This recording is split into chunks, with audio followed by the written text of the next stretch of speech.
아르헨티나와 카보베르데의 16강전 점에서 인사를 드리고 있고요. 아르헨티나가 카보베르데에게 연장 승부 끝에 3대2 펠레스코로 승리를 거뒀습니다. 뭐 일단은 아르헨티나가 이기는 것 자체는 전혀 놀라운 일은 아닌데, 확실히 이번 경기가 내용은 모두의 예상과는 정말 많이 다른 경기 내용이 좀 펼쳐졌던 것 같아요. 뭐 일단은 경기 시작 전에 나왔던 라인업으로 보자면은 뭐 두 팀 모두 뭐 그렇게 특별한 것은 없었던 것 같고요. 일단 아르헨티나 같은 경우가 타글리아피코 대신 메디나가 나왔다. 뭐 그 정도를 제외하고는 뭐 사실 거의 짚어드릴 만한 게 없지 않나 하는 생각이 들 정도로 그냥 무난한 라인업으로 나왔고, 그리고 로메로가 아르헨티나 쪽에서는 복귀가 됐다. 부상이었었는데 복귀가 잘 됐다. 뭐 요거만 아시면은 될 것 같습니다. 그래서 경기를 시작했고 예상대로 아르헨티나가 상당히 많은 주도권을 가지고 전반을 출발했습니다. 뭐 거의 시종일관 밀어붙이는 모습이었고, 뭐 슈팅이 아주 많이 나온 것은 아니지만 그래도 확실히 전반전부터 아르헨티나가 크게 밀어붙이는 모습이 있었고, 그리고 게다가 29분에 메시의 득점이 이제 리산드로 마르티네스의 어시스트를 통해서 정말 생각보다 빠르게 나오게 되면서 좀 편하게 가는 느낌이 다들 아마 들었을 거예요. 그리고 이 득점으로 메시가 월드컵 통산 득점 20골 고지를 밟게 됐습니다. 그래서 메시가 20골을 달성을 하면서 뭐 당연히 월드컵 최다골의 주인공은 메시가 됐고, 뭐 그러긴 했지만 그걸 넘어서 이제 20골이란 금자탑을 달성을 했고, 그리고 이번 월드컵 단일 대회에서만 7골을 또 현재까지 기록을 하게 됐습니다. 그러면서 음바페가 6골로 쫓아왔었는데 음바페를 제치고 다시 이번 2026 북중미 월드컵 또 득점 1위로 올라선 메시가 되겠고요. 그리고 그러면서 조심스럽게 이제 16강, 8강, 4강 결승이 남았는데, 조심스럽지만 이 주일스 퐁텐의 13골 기록을 제가 메시를 언급드리면서 계속 말씀을 드리고 있는데, 가능성이 더 생겼다. 앞으로 16강, 8강, 4강 결승 이렇게 4경기가 남아있는데요. 만약에 4경기에서 6골을 기록을 하게 되면은 이 기록과 좀 타이까지는 만들 수가 있겠죠. 그리고 현재 메시의 폼을 보면은 불가능한 일은 또 아니라고 생각이 들어서, 그래서 이 기록도 조심스럽게 도전을 해볼 만은 하지 않을까. 뭐 가능성이 높은 건 아니지만 뭐 그런 생각도 드는 것 같고요. 그래서 이 메시의 정말 월드컵 역사적으로도 중요한 득점이고, 이 아르헨티나 이 대회에 있어서도 그렇고 되게 중요한 골이 터지면서 저는 그냥 카보베르데가 너무 공격을 못했기 때문에 그냥 이대로 끝나지 않을까? 과연 카보베르데가 추가골을 허용하지 않으면서 어느 시점까지 버틸 수 있을까? 이렇게만 생각을 했는데, 근데 그래서 이제 그렇게 전반이 끝났거든요. 그래서 전반 스탯을 보면은 뭐 아르헨티나도 슈팅 4개 xG 0.41이라서 뭐 그렇게 공격을 많이 시도했던 것은 아니긴 한데, 근데 결정적인 찬스를 만드는 데 있어서는요. 근데 카보베르데는 슈팅 한 개 0.04였어요. 그리고 선수들이 많이 좀 뒤에 내려가 있다 보니까 사실 풀백 활용도 거의 안 됐고, 그나마 풀백이 올라오는 장면에서도 좀 풀백 선수들의 뭐 크로스나 뭐 터치나 이런 부분들이 아쉬운 모습이 많이 나오면서 뭐 이제 전반만 놓고 보면은 이제 왼쪽에 나왔던 시드니 로페스 카브랄 그리고 오른쪽에 나왔던 모레이라 모두 저는 굉장히 조금 아쉬웠었거든요. 전반전 한정에서 보면. 그래서 후반전에 좀 교체를 공격적으로 단행하기 전까지는 카보베르데가 좀 어렵지 않을까 싶었는데요. 근데 제 예상과는 완전히 다르게 후반전이 되고 카보베르데가 이제 라인업의 변화는 없었지만 좀 정상적인 경기 운영을 합니다. 풀백도 올라가줄 때 올라가주고, 뭐 그리고 좀 더 이제 본인들의 지공 시간도 좀 늘려가고, 뭐 그러면서 좀 더 보수적인 운영보다는 좀 정상적인 운영으로 좀 돌아왔거든요. 근데 놀라운 게 정상적으로 이제 경기가 운영이 되니까 카보베르데가 주도를 잘합니다. 이 시간에 절묘히 높았다는 얘기는 아닌데 본인들이 공을 가졌을 때는 근데 어느 정도는 그 모습이 있었어요. 확실히 본인들도 공격 전개를 하고 만들어 나가면서 슈팅을 때리는 모습, 뭐 이런 게 나왔었거든요. 전반전에는 진짜 아예 지공은 뭐 되지를 않았고 그냥 거의 역습에만 의존했던 카보베르데였는데, 근데 나름 이제 후반전에 들어오면서 정상적인 운영으로 좀 바뀌었고, 그러면서는 확실히 진짜 확실히 그냥 카보베르데라는 팀의 체급이 확실히 좀 있어 보였어요. 진짜로. 이거는 오히려 이 후반전 초반에 보면서 어떤 생각까지 들었냐면, 오히려 카보베르데가 좀 전반전부터 그냥 너무 내려가 있지 말고 정상적인 경기 운영을 했으면 좀 더 좋지 않았을까? 라는 생각이 들 정도로 사실 후반 초반에 카보베르데의 공격력은, 그다음에 경기를 어쨌든 풀어가는 능력은 상당히 좀 인상적이었습니다. 더 놀라운 건 이제 득점 장면이었는데, 득점 장면에서 뭐 이제 물론 그 마무리가 너무 좋긴 했지만 그 오른쪽 측면에서 결국 이 넘어온 이 패스가 저는 진짜 좋았다고 보거든요. 주장이었던 멘데스가 패스를 주고 그걸 이제 두아르테가 마무리를 했는데, 이제 두아르테가 이제 두 명의 두아르테가 있는데, 이제 데로이 두아르테, 형 쪽인 두아르테가 이제 나이가 좀 더 많은, 나이가 어린 동생 두아르테가, 데로이 두아르테가 득점을 기록을 하게 됐습니다. 근데 뭐 마무리도 물론 너무 좋았지만 에밀리아노 마르티네스 뚫어내는, 근데 솔직히 저는 패스가 거기서 그렇게 갈 거라는 상상은 못해서, 그리고 패스 그 전에 멘데스가 패스를 받기 전에, 그러니까 주기 전에 멘데스까지 가는 과정 자체도 너무 좋았어가지고, 확실히 이 후반 초반의 경기력을 봤을 때 그냥 카보베르데가 단순히 수비를 잘하는 팀이 아니라 그냥 그냥 축구를 그래도 어느 정도 할 수 있는 팀이구나, 이런 거를 좀 느껴가지고 좀 상당히 놀랐습니다. 그래서 그렇게까지 동점이 나왔고, 그러면서 이제 쭉쭉 카보베르데가 버텨내거든요.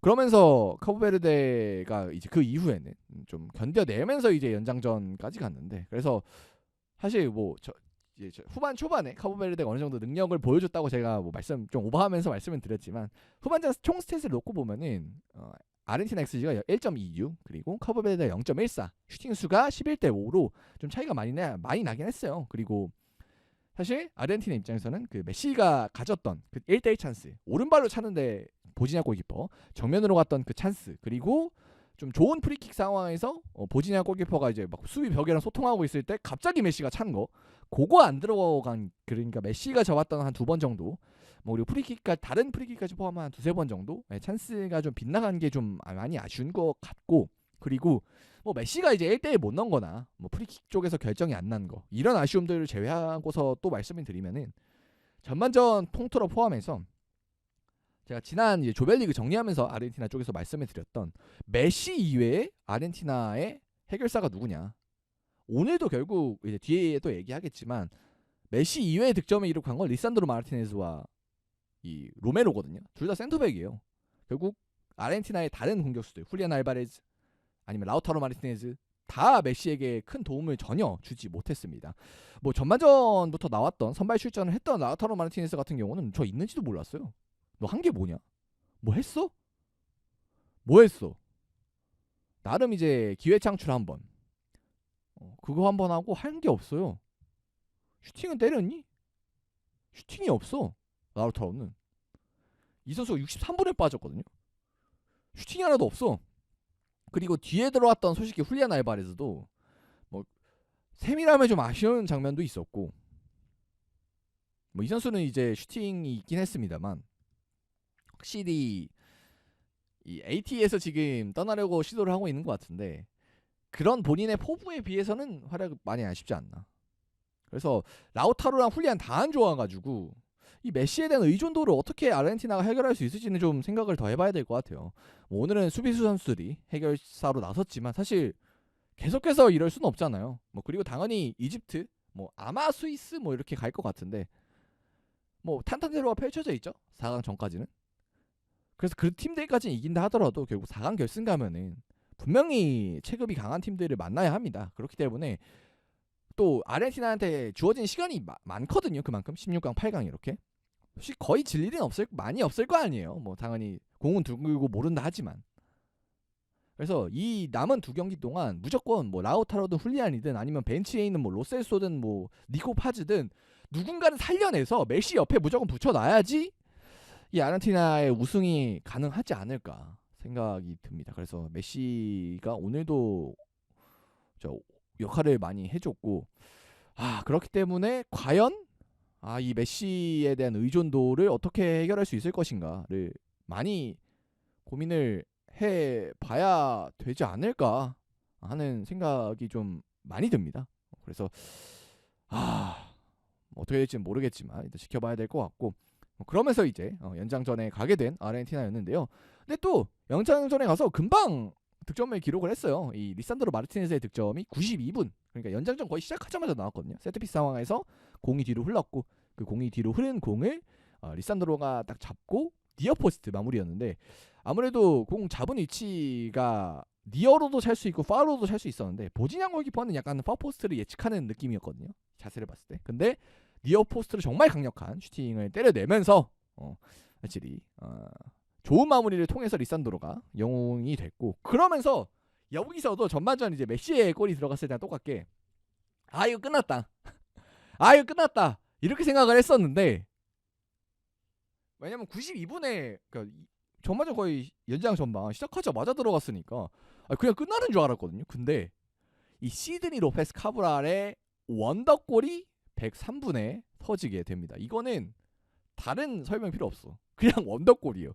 이 흥민존보다 조금 더 어려운 각도였는데 그거를 기가 막히게 가마차기로 성공을 하면서 이 시드니 로페스 카브랄이 원래는 벤피카 소속이었고 지난 시즌에는 그리고 이제 이번 시즌에 이제 트라부존스포르로 이적이 된 선수인데 풀백도 되고 윙포드도 가능한 선수입니다. 근데 계속해서 풀백 정도로 나오고 있는데 그러면서 이제 품목에 따르면은 양발을 다 잘 사용하는 선수라고 해요. 그래서 근데 제가 경기 내용으로 봤을 때는 오른발을 그래도 좀 더 선호하는 것 같긴 했는데 어쨌든 오른발 왼발 다 사용할 수 있는 선수라고 하고 그러면서 풀백인데 요번에 나온 건 풀백이거든요. 안으로 들어오면서 가마차기를 와 전반전부터 막 드리블이 몇 번 삑 나는 장면도 있었고 아쉬운 장면이 있어가지고 그래도 이름값 그러니까 체급이 가장 높은 선수인데 카보베르데에서 좀 아쉽다라고 생각을 했었는데 이거를 다 했습니다. 이거 진짜 혹시나 못 보신 분들이 있다면 이 시드니 로페스 카브랄의 가마차기는 전 현재까지 월드컵에서 나왔던 득점 중에는 가장 놀라운 득점이 아닌가 싶을 정도로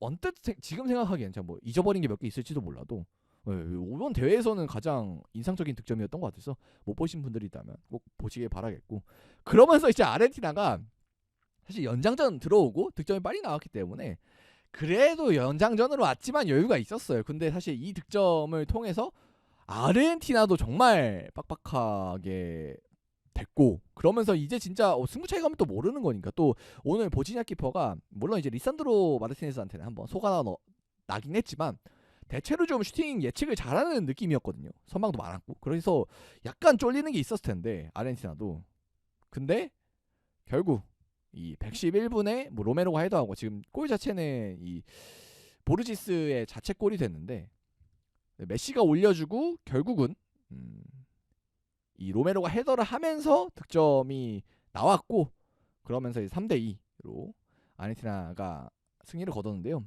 이 득점이 로메로의 득점이 아니게 되면서 메시의 어시스트가 올라가지 않은 건 좀 아쉽긴 한데 그래도 이 로메로가 결국은 결정을 지어줬고 오늘도 아르헨티나가 프리킥이란다. 이 코너킥을 되게 많이 쳤어요. 그래서 메시가 주로 전담을 했고 그래서 메시의 킥을 통해서 다이렉트한 헤더를 노리는 장면이 많았는데 결국은 저는 아르헨티나가 신장에 큰 강점이 없기 때문에 좀 다른 방법을 시도하면 어떨까 그냥 올려놓는 거 말고 그렇게 생각도 많이 했었는데 근데 결국은 세트피스 상황에서 2골이나 이제 뽑아냈으니까 사실 메시의 킥은 잘 살려냈다. 그리고 아르헨티나의 이 세트피스 전술은 그래도 이런 방향성이 맞는 것 같다. 어쨌든 결과를 냈으니까요. 그렇게는 평가를 해줄 수가 있을 것 같아요. 그래서 이번 경기에서 아르헨티나 쪽에서 어쨌든 코너킥을 잘 살려냈기 때문에 신장에서의 장점은 없지만 아르헨티나의 코너킥도 그래도 결과를 많이 내고 있는 공격 루트다라고까진 생각을 할 수가 있을 것 같습니다.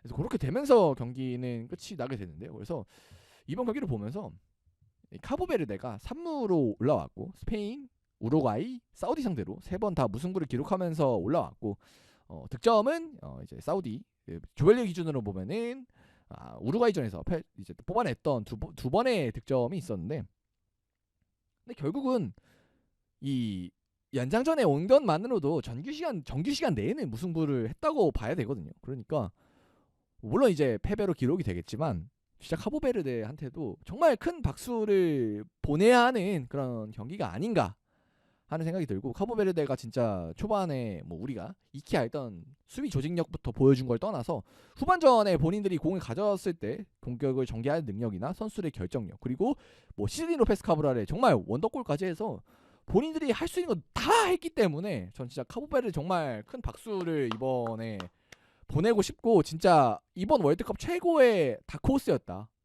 메시의 목에 칼이 들이왔다. 카보베르의 칼이 목에는 닿았다. 피는 좀 났다. 뭐 이렇게는 말씀을 드릴 수가 있을 것 같아서 진짜 이 카보베르데라는 팀이 정말 앞으로 이 세계 축구에서도 많은 주목을 받지 않을까. 그리고 이 카보베르데 국가대표팀에 속한 개개인적인 선수들, 뭐 지금 예를 들면 시드니 로페스 카보랄이라든지 아니면은 뭐 윙포워드로 나섰던 조바니 카보랄도 괜찮은 모습들이 있었거든요.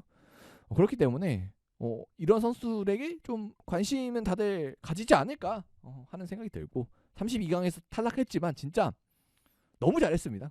카보베르데. 그래서 카보베르데 앞으로의 행보도 좀 기대를 해봐야 될 것 같고, 그리고 아르헨티나 얘기로 돌아와 보면은 결국 이제 미래를 얘기할 때 가장 중요한 거는 결국 이집트 그리고 이제 8강 상대도 결국은 상대적으로 쉬운 상대가 나올 거거든요. 다른 팀들보다는.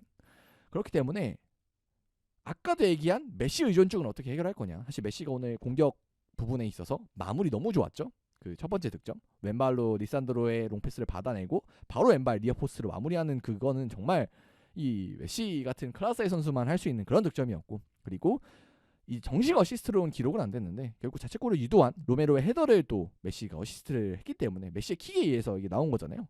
그리고 프리킥 감각도 나쁘지 않은 모습들 있었거든요. 유스팅 좀 시도해주면서.